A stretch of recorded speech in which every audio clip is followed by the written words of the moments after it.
The anime begins with a group of children dreaming of becoming heroes when they grow up.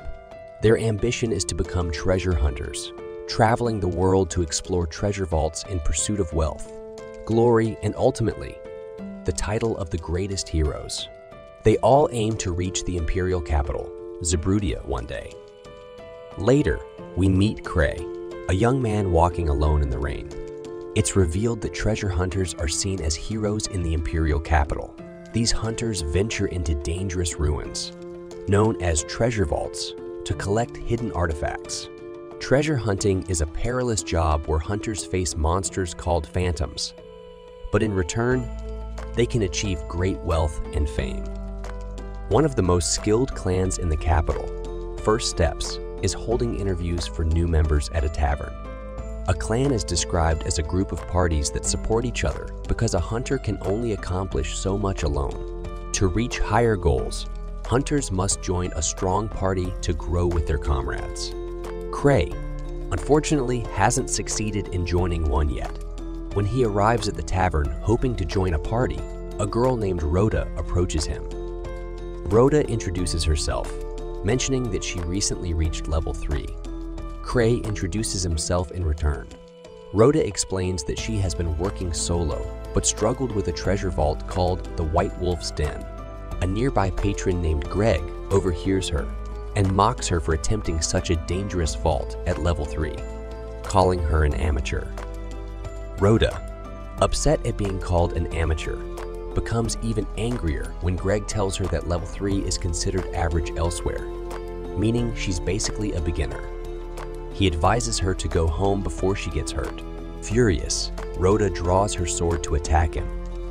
Just then, a guard intervenes, warning them that any more disturbances will cost them their chance of joining the clan. Afterward, Cray and Rhoda enter the tavern, where Rhoda is amazed by the number of hunters, having never been in such a place before. Cray, on the other hand, tells her it's his 5th time visiting. Cray reflects that in the world of hunters, skill is everything.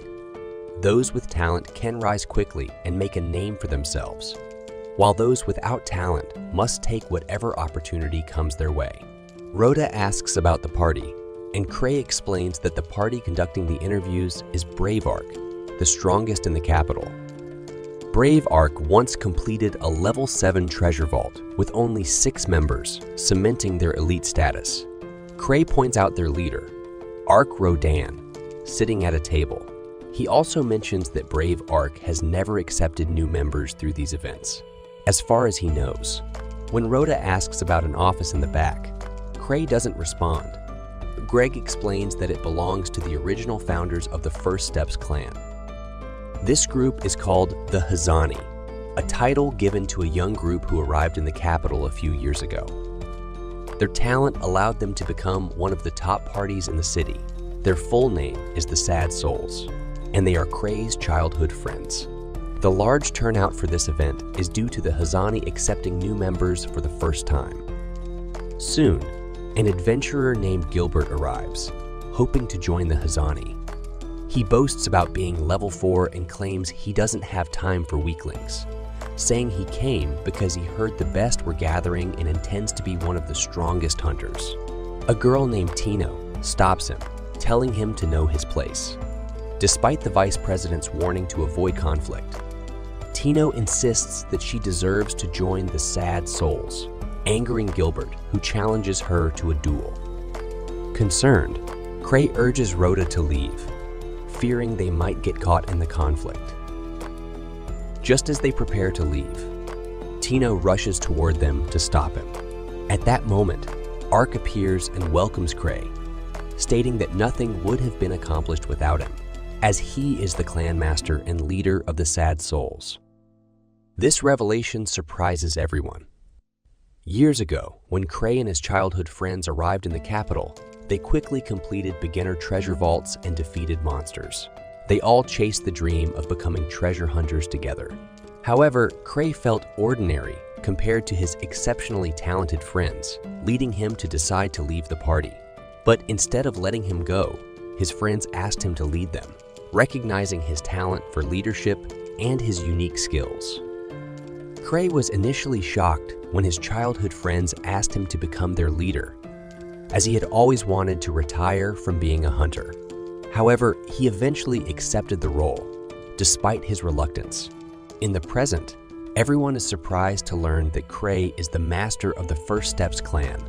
During a conversation with Ark, Tino warns Ark to stay away from Cray, saying his arrogance is contagious.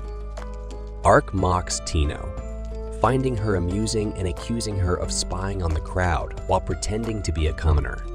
Cray admits he didn't have time to prepare, and Ark teases him for not wearing the formal outfit they were all supposed to wear. Cray responds that hunters never listen to him, so Ark isn't the only one at fault.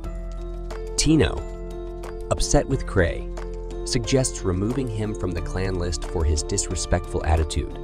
Cray explains that Tino is an independent hunter affiliated with the Steps, trained by one of his childhood friends. Ark then mentions he has found a promising new candidate. Despite Cray insisting they already have enough members, Ark insists that he has found someone worth considering. Cray agrees to trust Ark's judgment. Tino, however, declares that while it's an honor to be chosen, she has already decided to join Cray and isn't interested in joining anyone else's party. At that moment, Gilbert appears, arrogantly stating that if Cray wants him so badly, he might consider joining. Cray questions why Gilbert, a level 4 hunter, isn't affiliated with any party. Gilbert responds that he wields the Sword of Torment, but Cray points out that the weapon won't make him a strong addition right away, though with training from Ark and others, that could change. Cray admits that he isn't great at judging people and tends to rely on luck when choosing members. He then makes a deal with Gilbert, saying he will recommend him to Ark, but only if he proves his ability not to lose. When asked what the most important quality in a hunter is, Cray explains that not losing is crucial because lack of strength would put the party at risk. Gilbert, confidently, declares that he has never lost since becoming a hunter, shocking everyone. Cray privately doubts that Gilbert has faced a real battle yet. To test him, Cray removes a ring from his finger and offers it as a challenge. Whoever retrieves the artifact will be recommended to Ark. He throws the ring, and while Tino immediately attacks Gilbert, she cannot find the ring. Cray reveals that the ring is an artifact, and whoever finds it will be allowed to keep it. The next morning, Cray receives news of a massive brawl that took place during Ark the Brave's recruitment event, which ended with the venue being blown up. Luckily, there were no injuries, but the Association of Explorers wants to speak with Cray about the incident.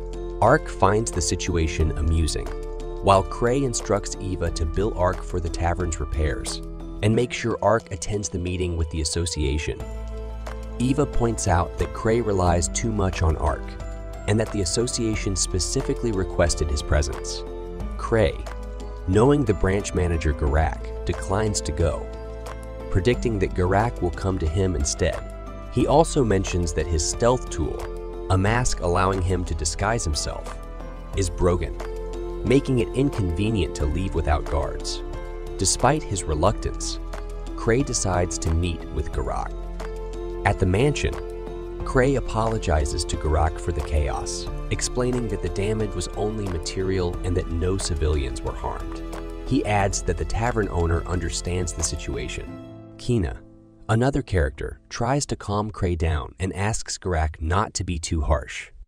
She hands Cray a book. Garak insists that even without formal complaints, a prominent clan like First Steps must set a good example for other hunters, and letting them get away with this behavior wouldn't be right. Cray explains that the Association of Explorers, or Guild, assigns jobs to hunters, some of which are poorly paid, have tight deadlines, and are extremely difficult. These are often referred to as routine work, and Cray struggles to find anyone willing to take them. Kina jokes that Cray's talent for provoking others has reached new levels. Cray responds by selecting an easy task and assigning it to Ark.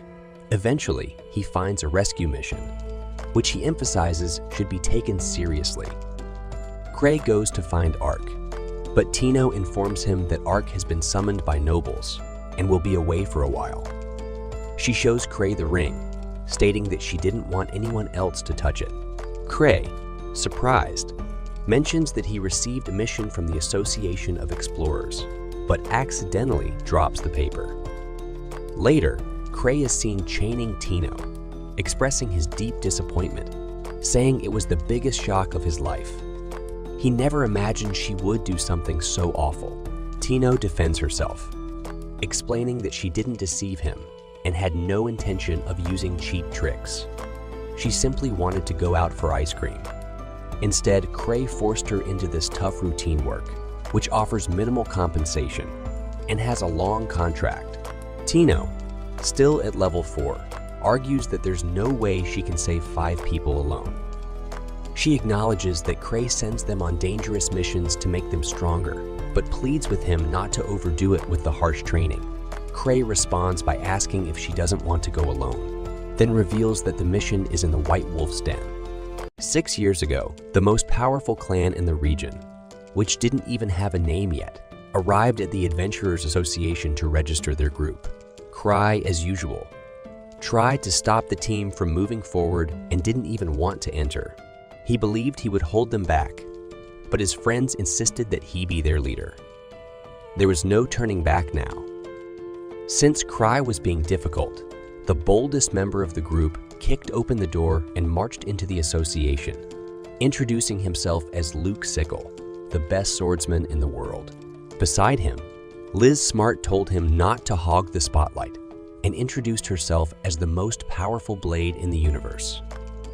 Luke explained to a staff member that he was amazing because, as Cray always said, the truly strong don't choose their weapon. Since Luke used a wooden sword, it proved he was the most dangerous. Cray, feeling embarrassed, just wished Luke would stop mentioning him. The receptionist handed Cray a form, explaining that a team's name represents its spirit. The group hadn't thought about it. So Cray saw this as a chance to pick a terrible name and get out of being their leader. He drew a strange skull and called the team Strange Grief. Everyone hated the name, but just when Cray was about to step down, his friends decided to keep it, calling it Genius. That's how the Strange Clan was born. In the present day, Greg is shocked to learn that the lifeless-looking kid is actually the master of the Pagadas clan.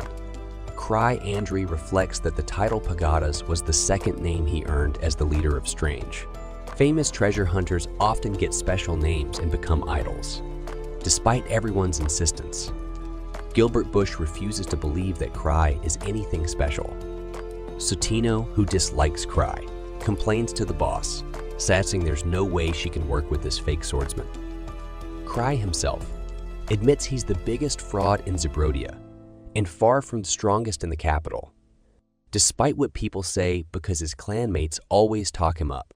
Cray asks if the guests are ready for the mission, and Gilbert mocks him, saying it's an insult for someone like Cray to be ranked at level 8. Greg warns Gilbert he's picking a fight with the wrong person, but Gilbert doesn't care.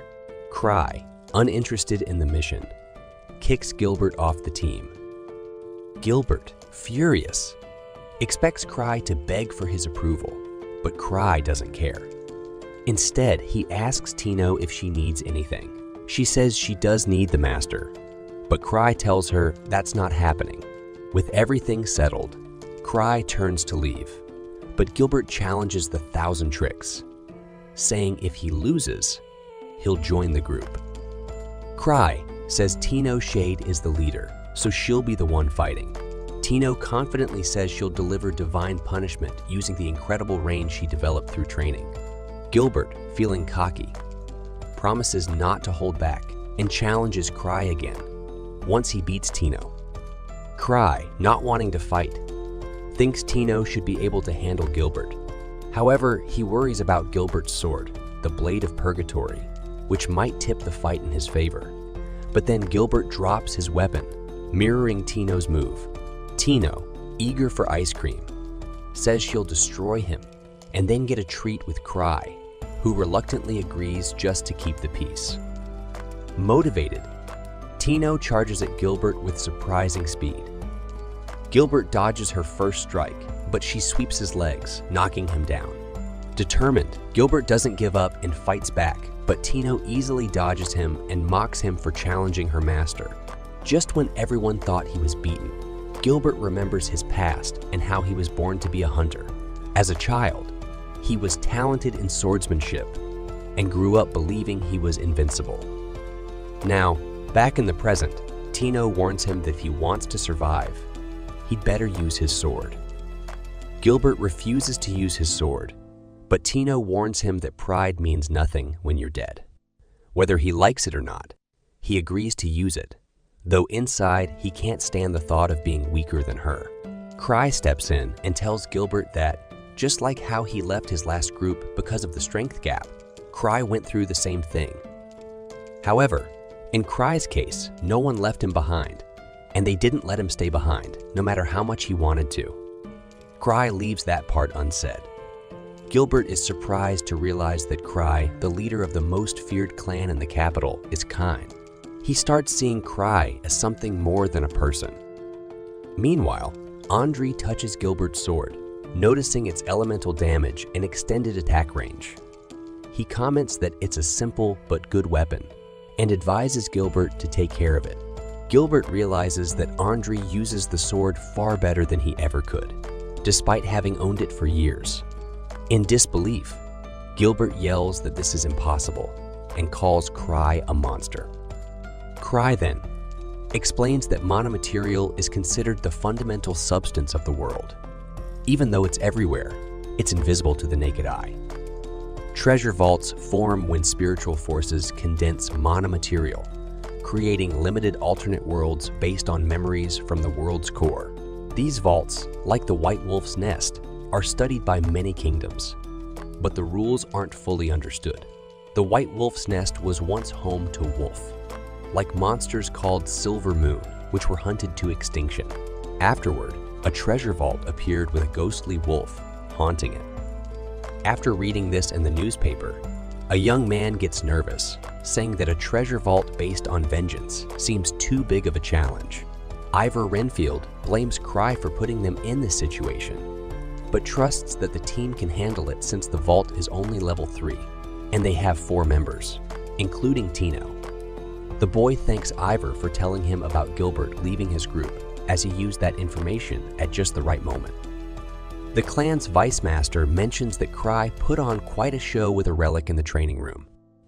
Cry says it was easy to control, especially since even Gilbert could use it a little without much knowledge. Cry enjoys collecting relics of all kinds, and even asks if Gilbert would sell the Purgatory Blade. Eva loses her patience, pointing out that Cry already has several relics and even took out a loan from Sidri due to his debts.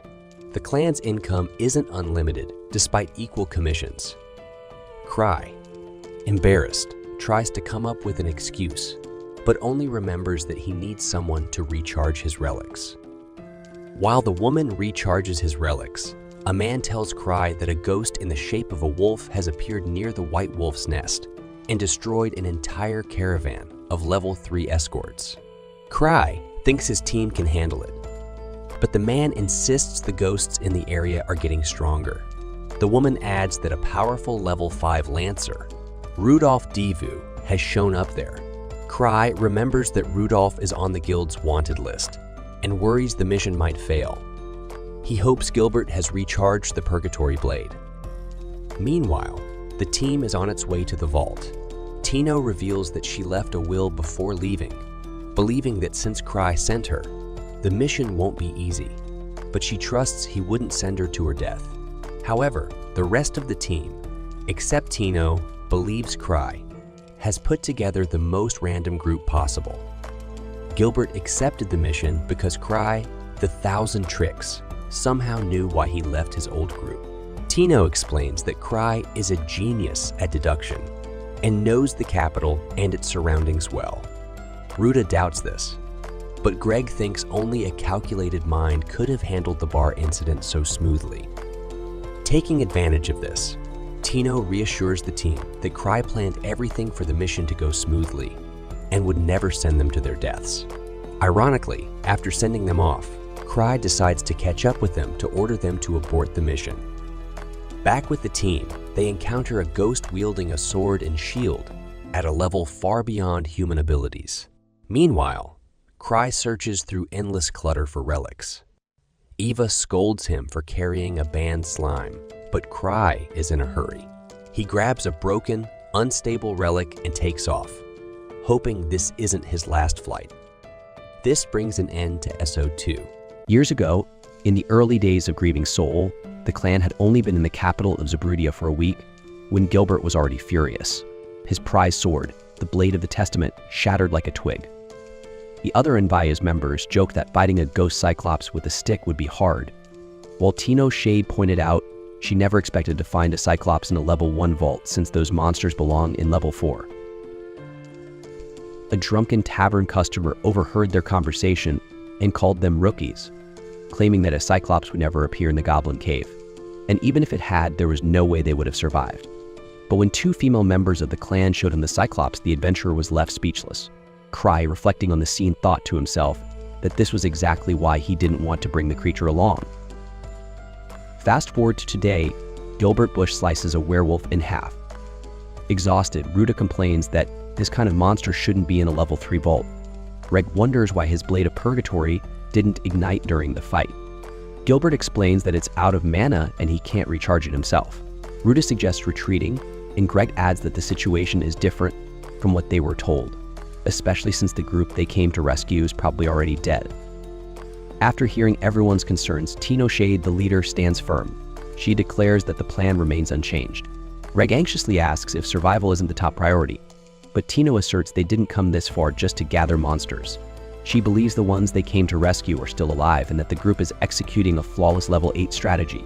Even depleting the Blade of Purgatory's mana was all part of the Master's plan. The group pushes toward the White Wolf's Den, where humanoid wolves armed with bows and firearms await. This makes Greg realize the earlier wolves weren't just randomly strong, this entire pack is dangerous. Tino explains the den was originally created to house Silver Moon wolves.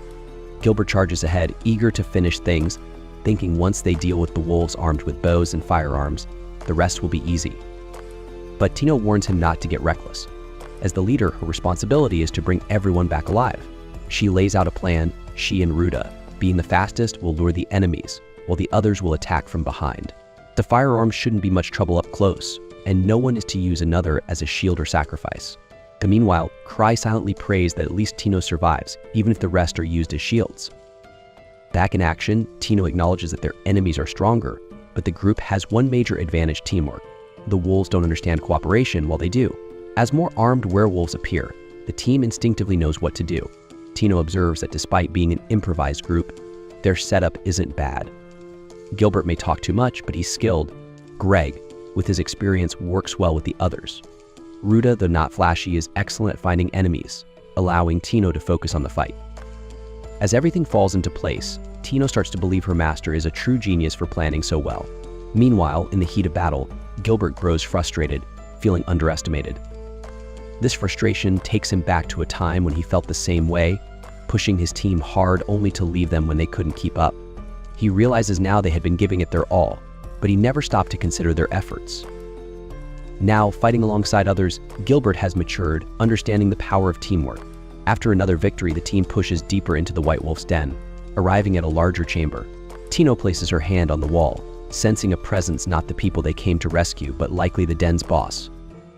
Greg wonders if they should retreat, but Tino reassures him that since they've come this far without a scratch, they can handle the boss. Greg still feels uneasy, but Tino teases him for being so cautious, saying that safe missions never lead to growth. Greg admitted that Tino wasn't entirely wrong. After all, once a hunter reaches level 4, they can make a living just by completing vaults below their level. Greg had always pulled back when he thought he couldn't win, a habit born from seeing so many friends die. Tino pointed out that although Greg had been a hunter for a long time, he joined this group to change that mindset. That's why the master put him here. Cry wouldn't have chosen someone he barely knew otherwise. Cry wanted to save everyone, making him like a god, Tino added. Everything Cry did was calculated, part of a flawless plan executed with perfect precision. Ruta, curious, wondered why she was chosen for the team. Tino didn't have an answer at first, but it quickly dawned on her Ruta was very beautiful. Before Ruta could respond, Tino cut off the small talk, calling the group to move on. Meanwhile, Cry, far from the god they imagined, was panicking. He had no idea where the group he sent was, and the relic he used to fly was more like a plane without brakes. Despite the rough ride, he crash-landed into the White Wolf's den completely by accident. Back with Tino's team, they faced the dungeon boss, a massive white wolf. As soon as it moved, the group hesitated, clearly shaken by its power. They were torn between fighting and fleeing. Tino noticed the wolf wasn't wearing a helmet, revealing a weak spot. This was one of Cry's challenges, and she knew she had to pass it. She ordered Gilbert to block one of the wolf's strikes while she handled the rest. Gilbert braced himself as the beast's axe came down, holding it off for a brief moment. Greg struck the wolf's leg, but it quickly tossed him aside. Tino fearlessly charged in, impressing Ruta. Greg's sword shattered after taking a heavy blow from the axe, but just as the wolf prepared for another strike, Ruta rushed strike. She pushed him out of the way, and Tino seized the moment, scaling the wolf's axe and delivering the final blow. After the victory, Tino realized her injury was serious, but a healing potion quickly took care of it. Greg mourned his broken sword, but Gilbert reminded him to be grateful it wasn't his head. Greg thanked Ruta for saving him, but they all knew their mission wasn't over yet. Tino handed her sword to Greg, since he was now unarmed. Just then, a giant spear flew toward Tino, narrowly missing her. As they regained their composure, 4 more massive white wolves appeared, identical to the one they had just defeated. Even Tino felt the pressure now, realizing Cry had sent them into a much tougher challenge than expected. Faced with this overwhelming situation, she ordered everyone to flee down a narrow passage that would hinder the wolves' movement. But one of the wolves blocked their way. Greg suggested that Tino and Ruta, being quicker, should escape, while he and Gilbert sacrificed themselves. However, Tino insisted that the wolves' eyes were their greatest weapon, and they had a chance if they attacked as a team. The formation quickly came together, with Gilbert leading the charge. He blocked one wolf's attack, while Greg struck, but both were knocked back. Ruta hurled shurikens at another wolf's eyes, but it shut them just in time. Tino then used a technique she had developed under Cry's training and accessory that emitted a bright flash to blind one of the wolves. Gilbert took advantage of the moment, attacking the wolf. But even blinded, it threw him against the wall with immense force. Tino scolded herself for a poor strategy that put Gilbert in danger, and it seemed like the end was near. The team was surrounded, and they were out of options. At that moment, Cry crashed into the scene, accidentally taking out one of the wolves with his wild flight. The remaining wolves hesitated, shocked by the sudden destruction. One wolf attacked, but Cry used one of his accessories to block the blow and fired projectiles at another, bringing it down. Cry, with 17 security rings at his disposal, could do plenty in battle, but all he wanted was to go home. He didn't even care about the group he was supposed to rescue. To end things quickly, he tossed a pendant into the air and detonated it with one of his rings, creating a distraction for the group to escape. They all retreated, though Tino, injured, was slower than the others. Gilbert complained about the pace, but Ruta pointed out that the leader was setting the pace for the wounded. In reality, Cry was running as fast as he could, which just happened to match the speed of the injured Tino. Tino, believing Cry was being considerate, thought back to his kindness, a trait she had admired since she was young. Once they had put some distance between themselves and the wolves, they took a break. Cry used another relic to heal Tino's wounds. Gilbert, slightly irritated, commented that Cry relied on items for everything, but Cry didn't care. Despite his apparent cluelessness, the group still looked to Cry as their leader, even though he had no idea what to do next or how to get out of the mess they were in. When Cry was a child, he always amazed his clanmates with the number of relics he controlled. Fascinated by these items, he saved up money to buy as many as he could. One day, Liz asked if Cry would use a relic suited for her, but Luke thought that was unfair since relics were expensive. He said the leader should use relics that benefit everyone. Tino joked that it finally paid off for Cry to be a hoarder because she would be rewarded for being their energy source. Liz, curious about a relic she held, asked about it. The owner explained it was a magic pouch capable of carrying more than it seemed. Tino thought it must have been expensive, but Cry said it was cheap because it could only store chocolate. Tino then realized how useless it was. Liz caught Cry's attention by showing off a bracelet she liked, but she was suddenly thrown to the ground twice before she could react. Embarrassed, Cry explained that it was a labyrinth ring that distorted a person's sense of space when worn. Meanwhile, Luxical was struggling. Cry then revealed that the bracelet was cursed. So later, Luke developed an intense desire to harm others. Fortunately, the dangerous relics were later used as training tools for Luke and Liz. Fast forward to the present, Cry's group was walking through the narrow corridors of the White Wolf's nest. The paths split continuously, making everything look the same, and there was no way to tell where they were. Despite this, Cry was somehow leading the group, even though Tino and Ruta were the rogues. Cry glanced back, trying to see if Tino would look at him. He worried that she might hate him for bringing her on this chaotic mission. When she did look back, Cry thought she might not want to talk to him anymore, causing him to panic. Even though she had always said she adored him, Cry felt he had made a huge mistake and figured he might need to apologize. Gilbert then asked if they were heading toward the exit, making Cry look back again, leading the whole group to do the same. Internally, Cry admitted they were supposed to be heading for the exit, but he didn't know the way. Tino then informed Gilbert that figuring out the leader's plan was part of the training, and revealed that they had never been heading toward the exit. Even Cry was surprised as Tino explained that she had checked the map and knew where the cave's pathways led. To get out, they would have to return to the boss chamber. At that moment, Cry realized he had messed up, especially since he hadn't even known the giant wolves were the bosses. Ruta then asked where they were headed, even though she knew it was part of the plan. But Cry stayed silent because he had no idea. He just wished the others wouldn't rely on him so much. Also, if you are enjoying our video, then don't forget to like, share, subscribe, and comment on how much you would rate this anime. They kept walking in silence until Cry took a turn. The others, however, noticed something in the opposite direction, and Tino reiterated that everything her master did was for a reason. With that said, everyone ran in the opposite direction. Confused, Cry went to check what was happening and found the soldiers they had come to rescue. The leader, Rudolph, thanked them, and Tino gave all the credit to her master, claiming he always knew what he was doing. Cry responded that it felt more like a coincidence, which puzzled Gilbert. Greg noted that it only made Cry seem more mysterious. Ruta mentioned she had given potions to the wounded, but they were tired and needed food. Cry then pulled out his magic pouch filled with chocolate and handed it to the soldiers. Gilbert asked how the pouch worked, but Cry said it was a secret.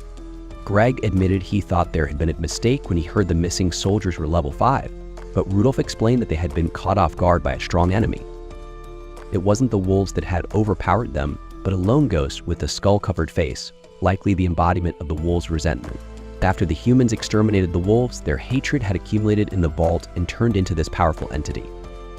Rudolph believed his theory was correct, because he couldn't think of any other explanation. He and his men had been confident, but the ghost still existed. Craigist seemed to be on the same level as the legendary 1,000 Swords, the greatest swordsmen in the capital. These were warriors who had trained with the sacred blade, and one of them, a lunatic capable of defeating anyone with a wooden sword, was Luxical, Cry's childhood friend and member of Straggery. Cray thought the ghost was strong, but it seemed like an exaggeration to place it on the same level as the 1,000 Swords. In any case, Luke wasn't there and Tino wouldn't be able to defeat the ghost. Cry regretted not waiting for Ark. In the end, he suggested everyone leave before they encountered the creature. However, since Tino Shade was the mission leader, they had to respect her decision. Tino felt inferior to her master, but Cry assured her it was possible to succeed, and he would step in if she needed help. Cry was tired of leading and wanted to pass the responsibility to someone else. Tino accepted the challenge, agreeing that the best plan was to get out as quickly as possible. As they resumed their journey, Tino led the way to the exit. Rudolph wanted to stay behind to buy time, but Cry assured him everything would be fine as long as he was present. Leon, one of Rudolph's subordinates, insisted on staying because his superior had only accepted the mission for him. Suddenly, dozens of howls echoed through the cave. Cry calculated that he had 5 safety rings left. On the 6th try, he would die for real. He no longer had relics to use, and the shooting ring wouldn't stop the enemies. To make things worse, the citrus slime had disappeared, and his sword was lost. Cry wondered what he would do next. So meanwhile, a mysterious figure was moving through the misty corridors, teleporting elsewhere. Cry's group sensed something serious was about to happen as Rudolph prepared for the coming danger. Cry stood in front of Tino and assessed the situation. He thought that if he used the Night Hiker and became a human missile, he would die once, but he could manage a surprise attack. Suddenly, 4 purple flames lit up the room, revealing the ghost everyone had talked about. The presence of the enemy was overwhelming, and everyone began trembling in fear. Behind the ghost, another figure appeared with a sword, and Tino started saying her final goodbyes to her master. Cry, however, was puzzled, wondering what Liz Smart was doing there. Without delay, Liz teleported to the ghost's flank and delivered a powerful kick, slamming it against the wall.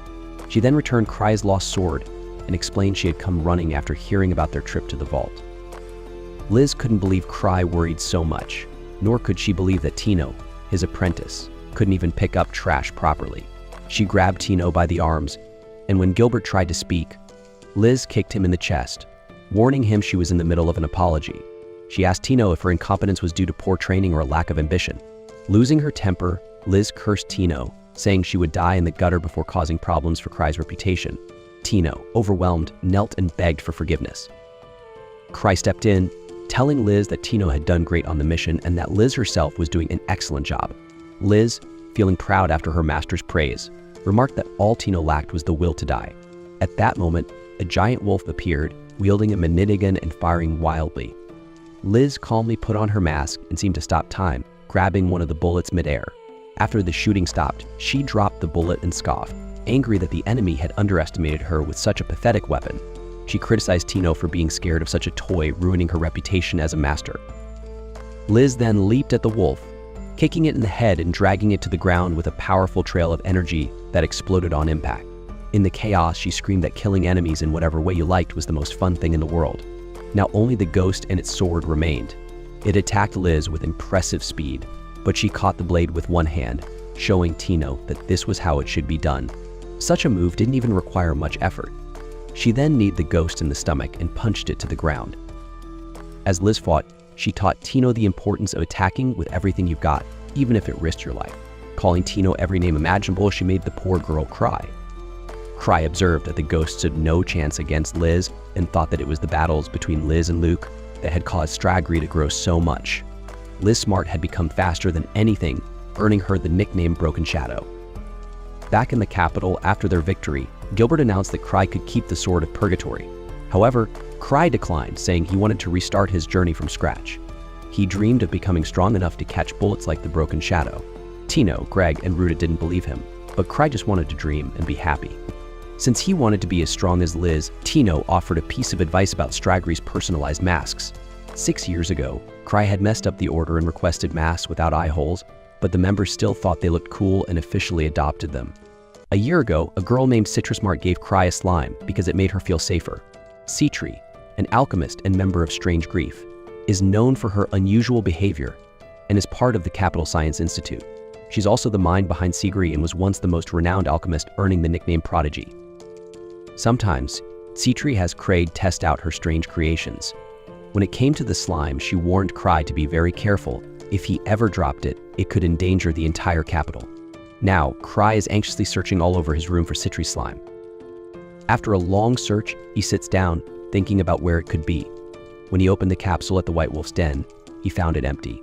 Originally, the slime was locked in a vault, one that Cry had never opened. The vault itself was a relic.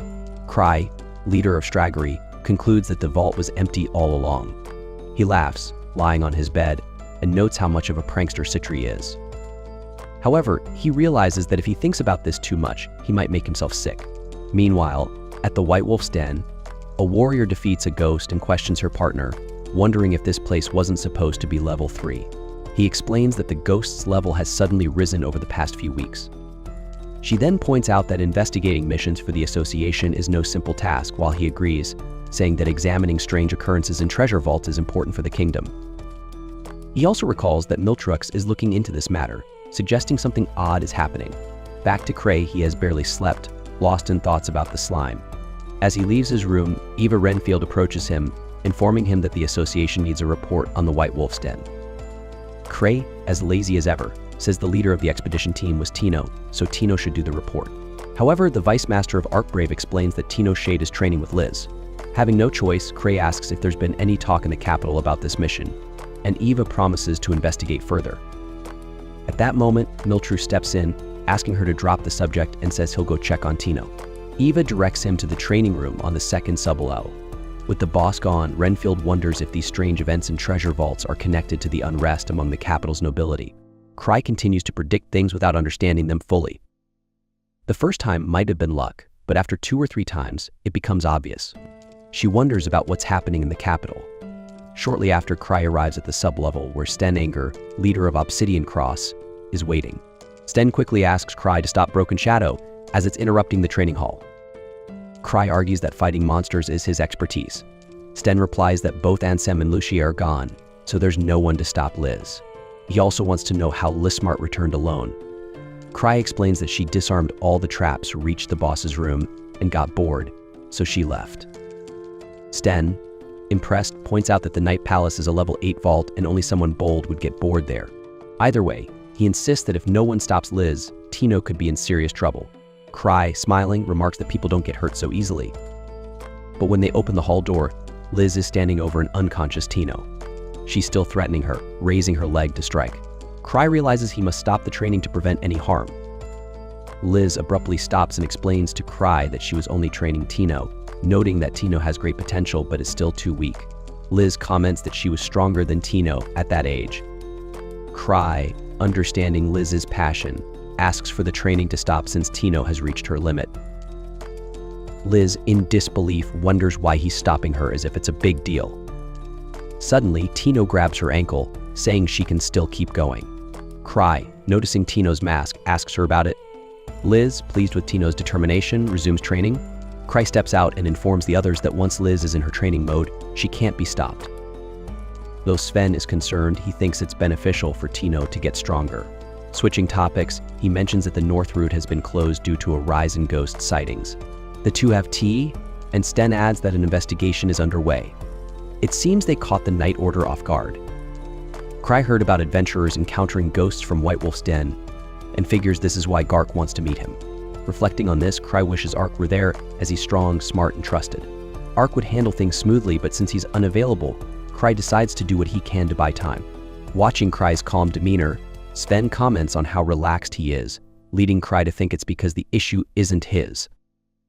At that moment, Cry has an idea he'll send Obsidian Cross to meet Gark, hoping they'll take over. He asks the team to inform the Adventurers Association manager that he won't be able to make it. Then, Cry quickly leaves, brushing off another responsibility. This prompts the second member of Obsidian Cross to question why their leader always avoids missions. Sven replies that the newcomer doesn't understand Cry's unique mindset. Cry's always been like this, but it's this very nature that makes him the force behind Straggery and Obsidian Cross. Sven even believes that in some ways, Cryandry is like a monster, not to be underestimated. Meanwhile, Gark is informed that there hasn't been any change in the energy near the White Wolf's nest, and his assistant notes that the mana levels are the same. Gark decides he'll meet with Cry tomorrow, confident he knows something. In a mysterious laboratory, Gart, an older man known as the Master of Magicians, remarks that he hadn't expected a high-level hunter to get involved in this situation. Other men, all in uniforms with the same symbol, approach him. One of them says it's only a matter of time before the Adventurers Association finds this place, but Gart insists that no troops shouldn't be underestimated. Another man adds that regular hunters wouldn't understand the work the Master of Magicians, who is head of research for the capital's Akasha Tower Division, is doing here. Gart explains that the mechanism they're working on channels the immense power of energy lines and that storing it is affecting the treasure vaults. If their experiment succeeds, it might even allow them to create treasure vaults at will.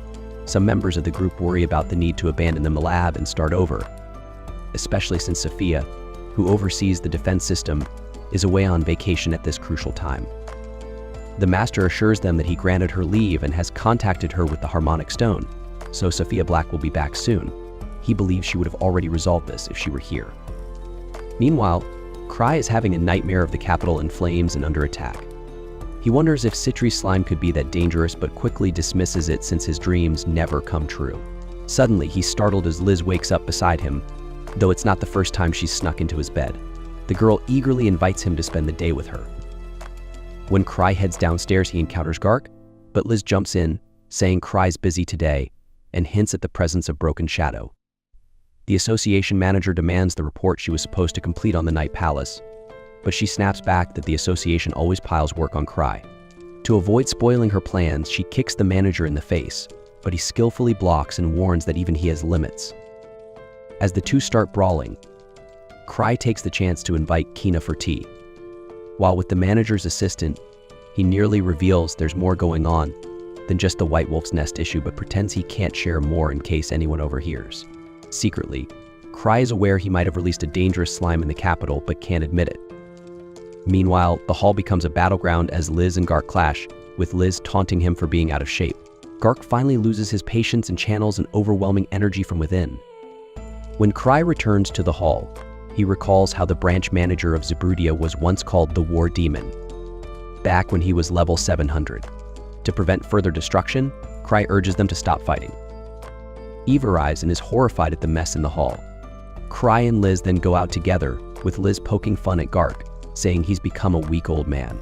Gark insists no troops would believe it, but Liz doubts he could clear the Night Palace at his current level. Cry asks her if the dungeon boss was harder than the one in White Wolf's Nest.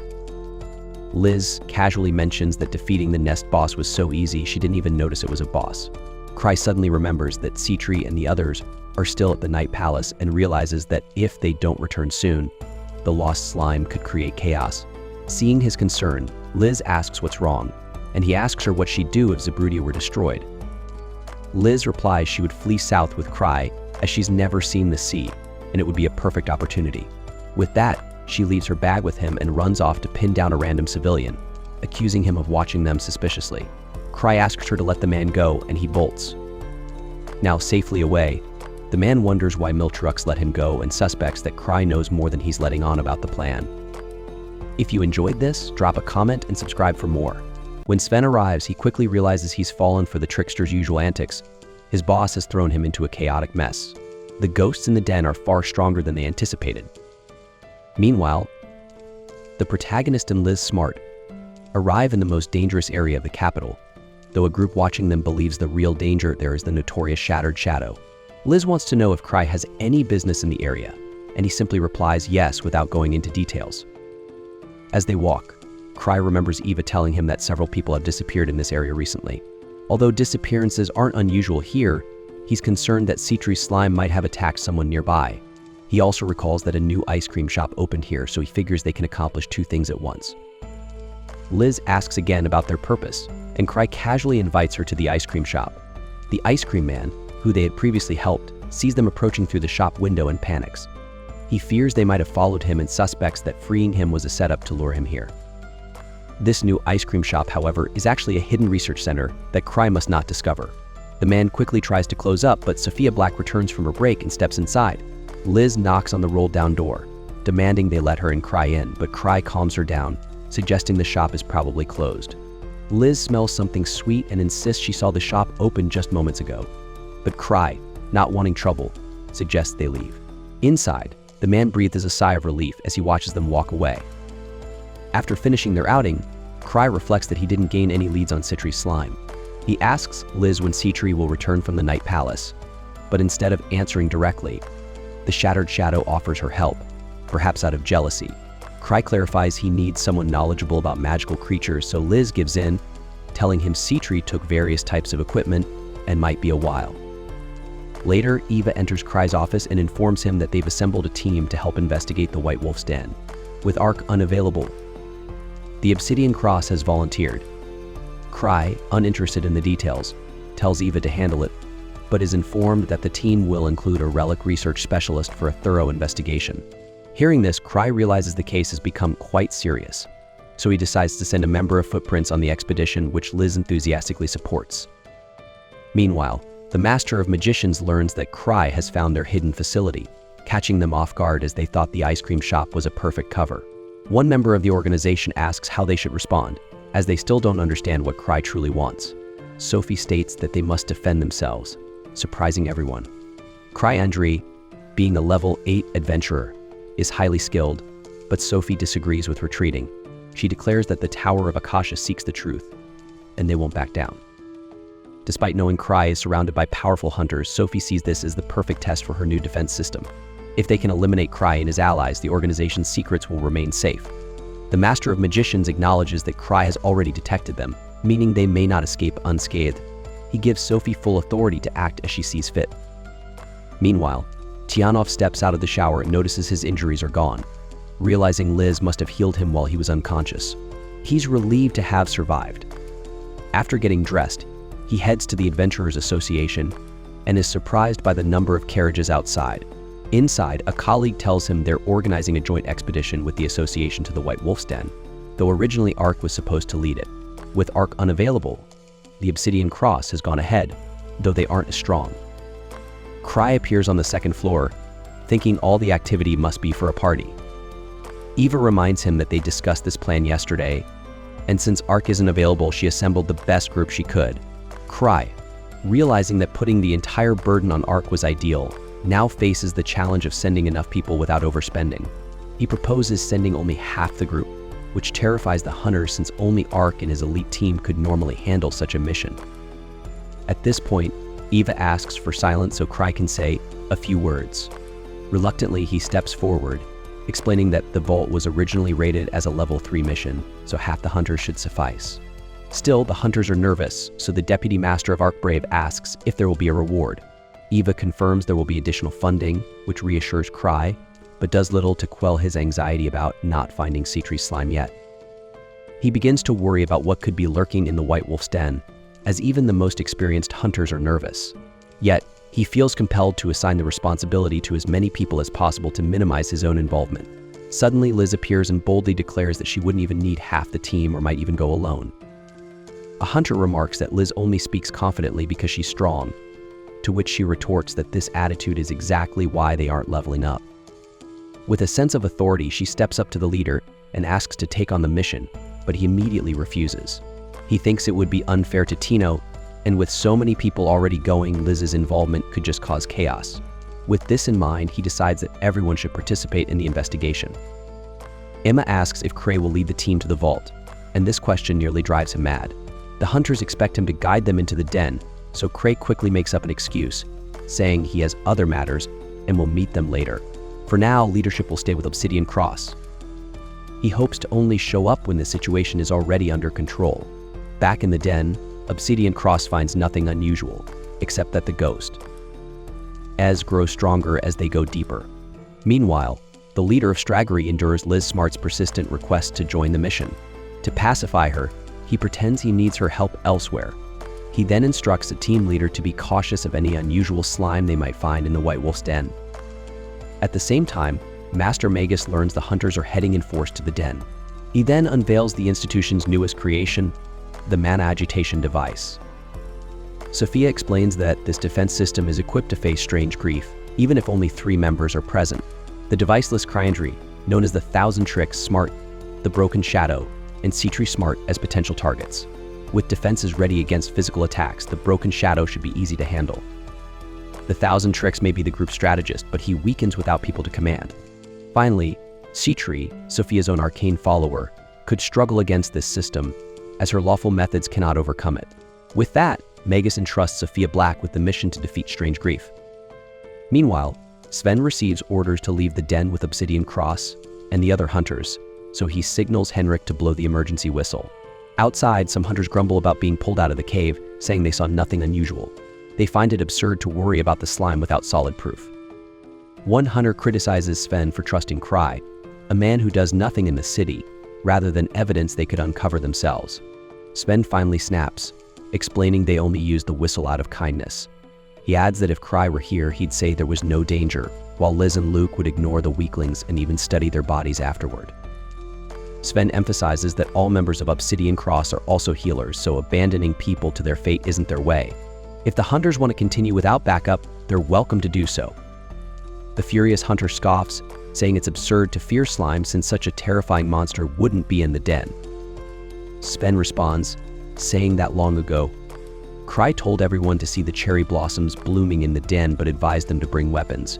The leader knew a vault would materialize in the prismatic garden phenomenon, leading Sven to believe that Cry has a unique foresight.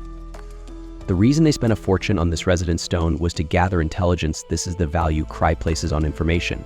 Meanwhile, he must endure Liz in his ear all day, as she's eager to act, but Cry still intends to show up only when the mission nears completion. Just then, Citri returns, feeling a powerful enemy must be stopped before it grows stronger. Later, Gark gears up to help with the expedition, despite Kina reminding him he's retired. But Gark insists he still wants to prove he can keep up with the younger hunters. The story flashes back to when Citri and Cry were kids, sitting together. Citri told Cry she wanted to fill in where others were lacking, so everyone could enjoy being hunters. Admitting she wasn't very strong, Cry suggested she take on a role that suited her, maybe as an alchemist. Returning to the present, before heading to see Gark, Citri checks Cry's room and explains that her slime creation has impressive adaptability and evolution skills, but it's still a failed experiment. Cry wonders what this means, but Citri reassures him it's safe and won't harm them. Cry feels relieved for himself, but realizes that others might be at risk. Citri speculates that the slime may have escaped from its secure container, possibly through the bathroom drain, since it's drawn to water.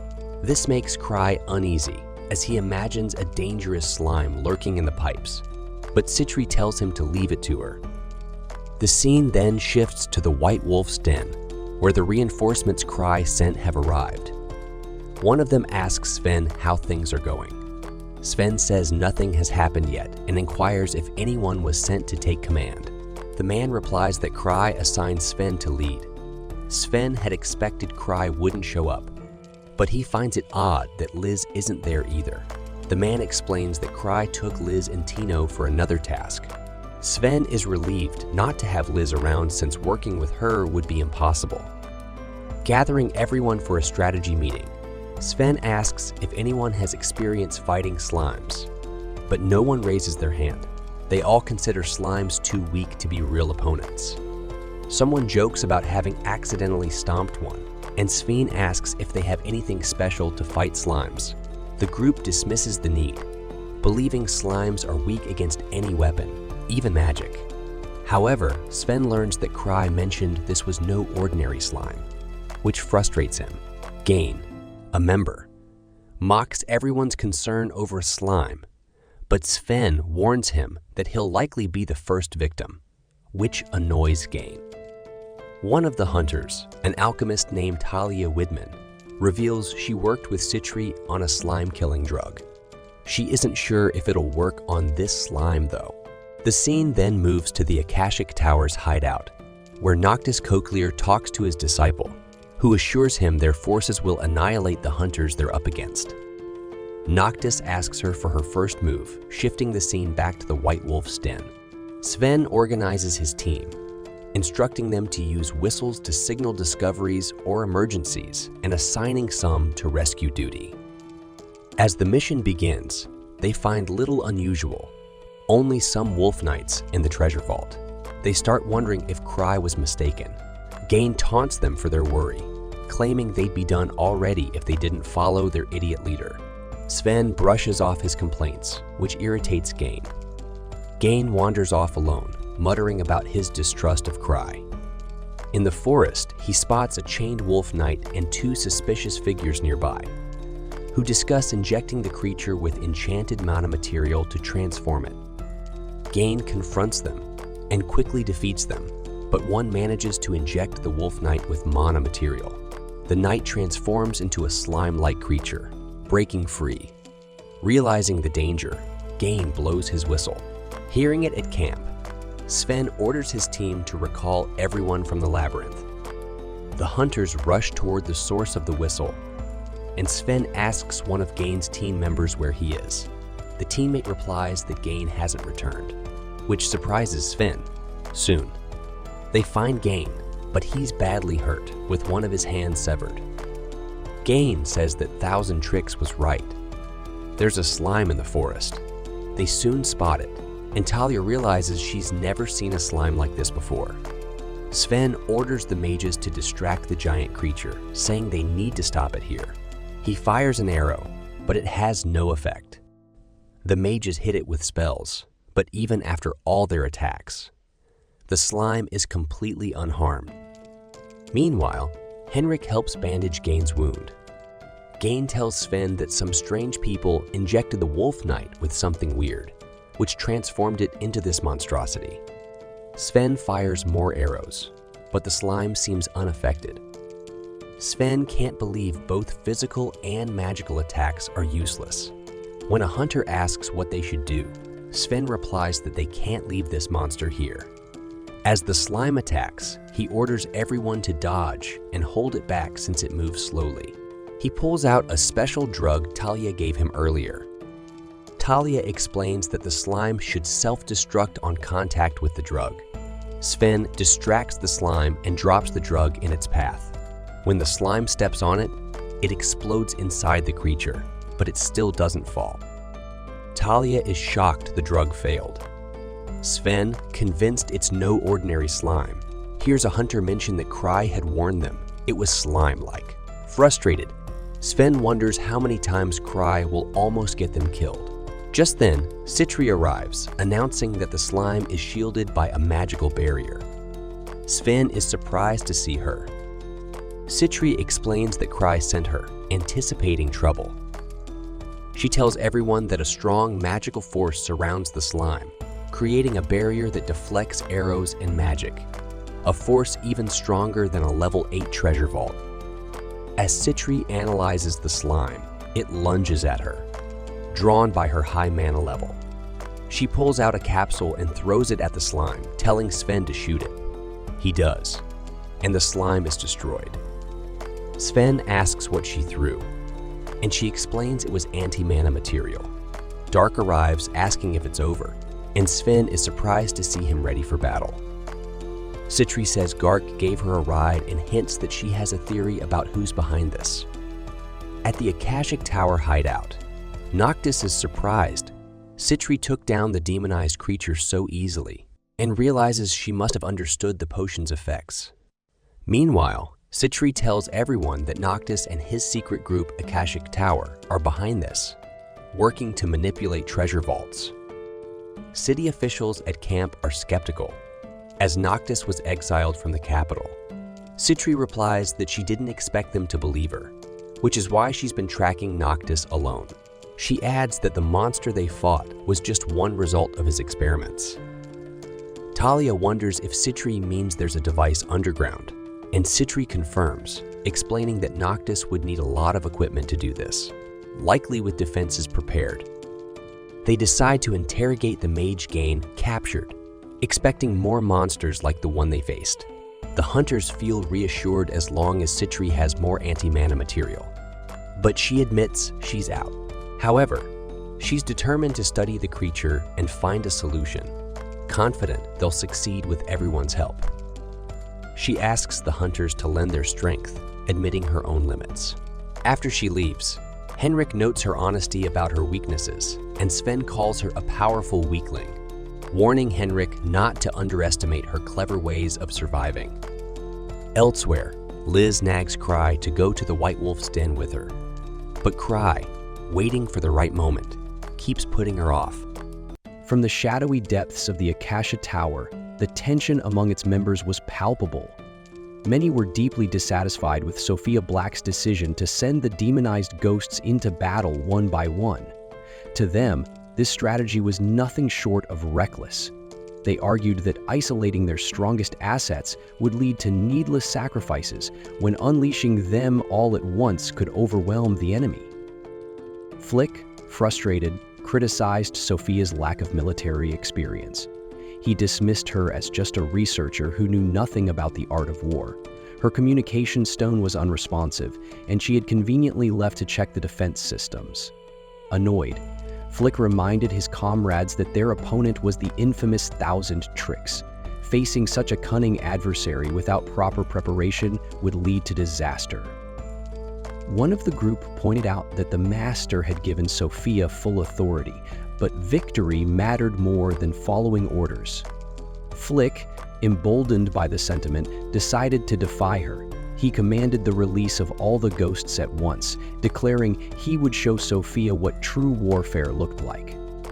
Meanwhile, at the Stradberry camp, the captured Akashians were being interrogated. The hunters had discovered that Akasha Tower was responsible for creating the demonized ghosts. Citra Stitchery, the alchemist leading the interrogation, assured the prisoners she wouldn't harm them, but she demanded to know if their master was Magus. The prisoners remained defiant, vowing to die before betraying their leader. This defiance only confirmed what Citri already suspected. They were disciples of Noctis Kokler, a known manipulator. She explained her familiarity with Noctis and reiterated her desire to avoid unnecessary violence, but she insisted on knowing his location. When the prisoners refused to answer, she jokingly pulled out a vial of colorful liquid, pretending it was a dangerous truth serum. Adrian, one of her allies, protested, worried it could cause irreversible damage. Citri laughed and drank it herself to prove it was harmless. Before the tense moment could escalate further, a thunderous roar erupted from the forest. The camp erupted into chaos as everyone rushed outside. Emerging from the trees was a colossal demonized ghost, its immense size and power striking fear into the hunters. The captured Akashians laughed, declaring this beast would be the hunter's end. Sven, one of the soldiers, stared at the monster in disbelief, questioning how they could possibly defeat it. Citri quickly took charge. She explained that the ghost was protected by rotating magical barriers. The soldiers needed to test the barrier's strength and direction to find a weak spot. Citri instructed shield bearers to stand at the front and report any strange force they felt while bracing their shields. Lyle, a nervous soldier, stepped forward. The ghost attacked, sending Lyle's shield flying. Citri then ordered the mages to immobilize the creature, but the ghost skillfully dodged their spells. Observing the pattern, Citri deduced that the force field rotated to the right, making close combat nearly impossible. Gark, a veteran hunter, lamented that his axe was useless against such an enemy. He suggested waiting for the ghost's mana to deplete, but Citri dismissed the idea. The monster's mana reserves could last an hour, more than enough time for it to wreak havoc. She proposed focusing their firepower on a single point to exploit any potential weakness. Yet, she admitted that their current weaponry might not be sufficient. As if things weren't dire enough, a second demonized ghost appeared.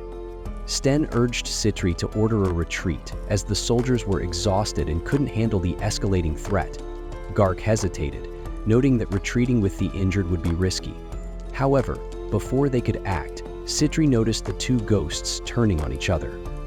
She quickly explained that the demonized ghosts were instinctively drawn to mana-rich targets. If there was another source of mana nearby, the creatures would attack it instead. Soon, a third ghost emerged, joining the chaotic battle between the others. The hunters watched in stunned silence as the forest became a battlefield for the rampaging monsters. Back at Acacia Tower, Magus was furious over Flick's insubordination. He had explicitly instructed everyone to treat Sophia's orders as his own. Listening in through a communication stone, Sophia mocked Flick, pointing out that even without combat experience, her strategies were never without reason. Flick, thoroughly humiliated, promised to redeem himself after his reckless mistake. Sophia shifted her focus to the hunters.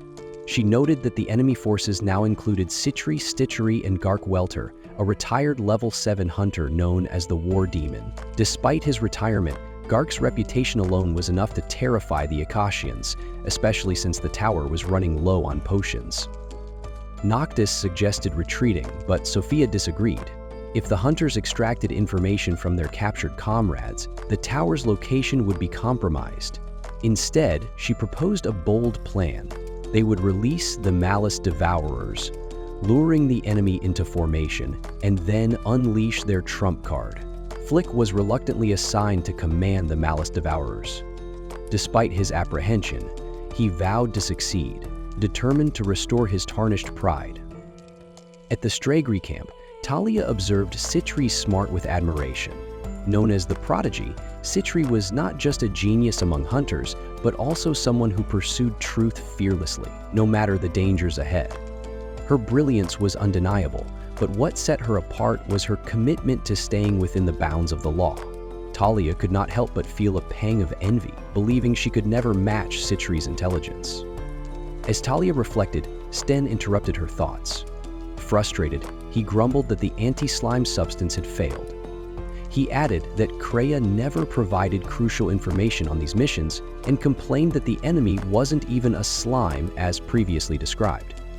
Shaking off his irritation, he noticed the prisoner's unbroken focus on Citri and asked Talia to remain vigilant before walking away. Meanwhile, Gark approached Citri with a drink and urged her not to push herself too hard, warning that the Hunters Association could not take on the Tower of Acacia alone.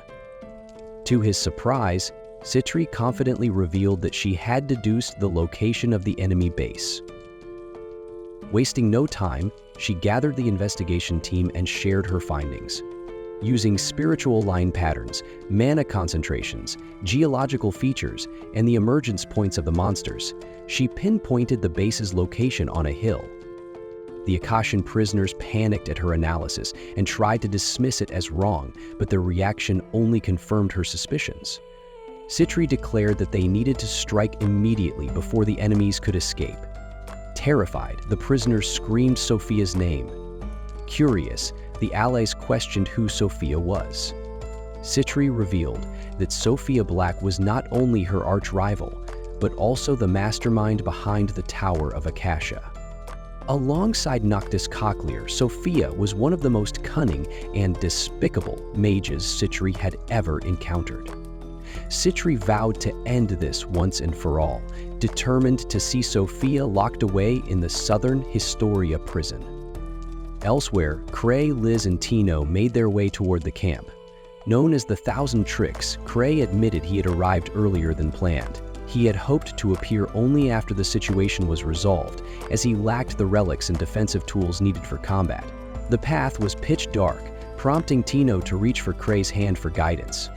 Before she could, Liz snapped at her like a jealous guard dog, declaring that Tino was far from worthy of such an honor. Cray, amused, corrected Liz's misuse of light years as a measure of time rather than distance, but let the matter drop.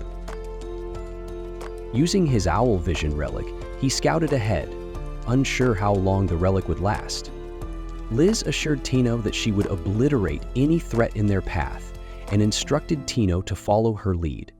Cray, reflecting on his earlier criticisms of their mission leader, muttered that he might have avoided injury if he had listened more carefully. Citri, who had rejoined the group, commented that Cray was born to be a treasure hunter and could easily reach level 10 someday. While Cray might be weak in battle, Citri pointed out that combat strength was not always what mattered most. Sven asked Citri why she had not brought her usual magical creature companion. She explained that Killiam was undergoing maintenance, but their conversation was interrupted when a ferocious spell struck the group. Above them, Flick appeared, boasting about the calamitous thunder spell he had unleashed. Confident in his power, he declared that Sophia Black's assistance would not be needed as long as he was in charge. Flick landed among the wreckage, lamenting the amount of mana the spell had consumed, but satisfied with the destruction it had caused. Sven, still standing, recognized the attack as coming from the Tower of Acacia. Citri emerged unscathed, unimpressed by Flick's display. She noted that using Arya's spell was a reckless move, especially when hostages were involved. Citri dismissed the attack as minor compared to the high-level threats they often faced. She drew a pistol filled with a strange liquid and used it to heal Sven. Reinvigorated, Sven launched a counterattack against Flick, knocking him down with a swift strike. Before Sven could finish him off, a Malice Devourer intervened. The creature blocked Sven's next attack and prepared to retaliate. Gark stepped in, wielding his axe to protect Sven. Meanwhile, Citri quickly regenerated her other allies, readying them for the next wave of battle. Back at the Akashian base, Magus was furious with Flick. Not only had Flick failed to bring all the Malice Devourers as ordered, but even his calamitous thunder had failed to stop the Hunters Association. Magus suspected that the unfolding events were part of a calculated plan orchestrated by the Master of Tricks. However, Noctis remained determined to defend the base. With the remaining Malice Devourers and their trump card Akasha and Sophia Black, they prepared to make their stand. As the hunters closed in on the enemy stronghold, Gark summoned Citri and Sven to lead the assault. Cray's group followed the trail left by the calamitous thunder, ready to join the fray despite the growing darkness and uncertainty ahead. The battle for Acacia Tower was about to reach its climax. This brings an end to our episode. Thanks for watching. Don't forget to like, share, and subscribe.